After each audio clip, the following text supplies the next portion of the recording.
Hi, I'm Andrew McLean. We're here in the Wasatch to talk about anchors for ski mountaineering. When you're at the top of a cliff or a cornice or a crevasse, there often are not handy trees available to tie off to. So you need to be able to set T-anchors or ski anchors or use a variety of improvised anchors that are secure, that you can haul on or rappel off of, and it can be made on the spot.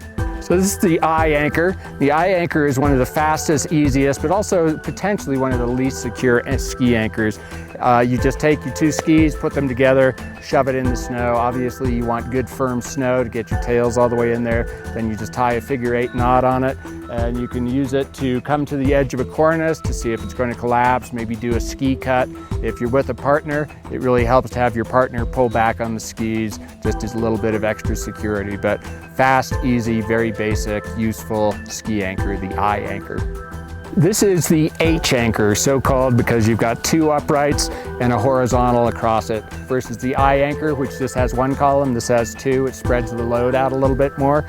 I've used an ice axe for it, but you could use, if you have a chunk of a tree that you could use, a limb, if you have shovel handles, if you have shovel handles and ski poles. But this is a very useful tool or anchor for setting up, for walking over, looking at an edge, maybe doing a ski cut. It's quick, it's easy, it's secure. It's a good one to have in your repertoire.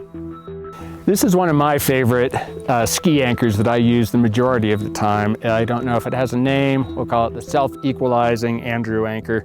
And the way it works is that you put your skis in. You can have them 2 or 3 feet apart. It works well in soft snow, which we have a lot of here in the Wasatch. And you tie a big loop, and you drop the loop around the skis, and then you form a little X. And then you have another side loop here that gets it off to the side.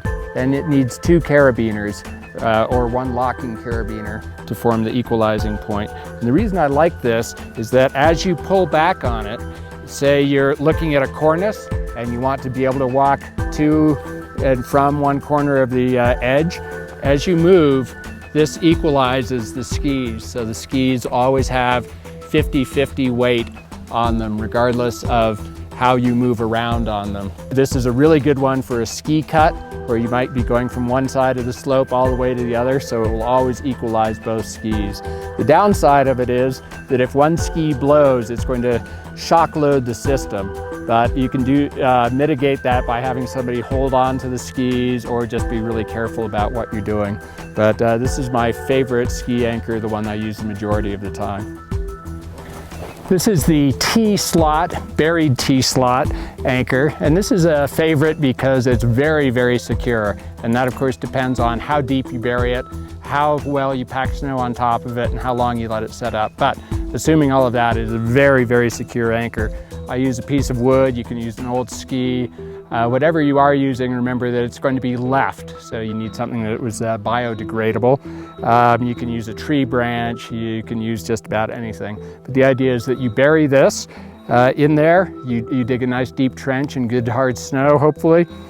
You're also going to have to sacrifice a sling and either a locking carabiner or 2 regular carabiners with opposed gates. Once you get those put in there, the advantage of this is that you can rappel off it as a double rope. So you pass your rope around, so that means with a 30-meter rope, you're only going to get a 15-meter rappel. But once you get to the bottom of that, you can pull it and you get your rope back, but you're going to leave your anchor. So this is a great one for going over a cliff, maybe if you're in the middle of an open glacier and there's no other anchors around and you need to rappel into a crevasse or something like that. So this is a great anchor. The downside is that it's non-retrievable. You end up leaving it.